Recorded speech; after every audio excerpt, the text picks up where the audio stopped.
Even Orthodox Christians were massacred inside the Al-Aqsa Mosque. Yeah. What happened was when Godfrey and them were able to breach the city walls and come into the old sacred city, a lot of the Muslims were of the opinion that either this is going to end really badly and we're going to be killed, or something equally bad is going to happen. So there's really no reason for us to sit around at home and wait to figure out what happens. So most of them all just went into the Mount Moriah, as they call it, the Temple Mount complex in English, which is in English called Masjid al-Aqsa, that whole compound. They went to seek refuge there.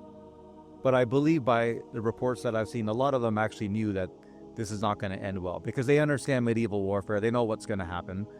They all go into the compound, and they were all pretty much slaughtered. And this included Christians of the Orthodox creed. This included Jews, of course, at the time in 1099. And by a lot of Crusader chronicles, the blood was up to the knees of the Crusaders. That's how bad it was, right? So Balian in that line is like, why in the world would you just let us off the hook when that's the exact opposite of what Godfrey, who represents us, did to you in 1099?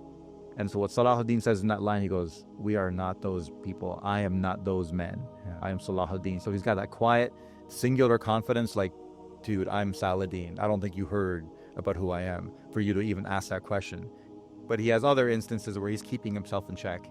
And they show other scenes, for example, where a general comes to him and starts challenging him. Why did you strike a peace treaty with the Crusaders? Why did you withdraw? We had them on the ropes.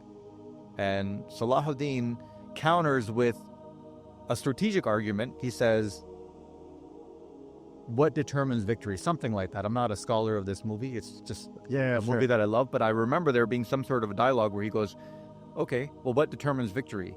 And the man says something like, God determines victory. He goes, okay, how many victories did we have before I came?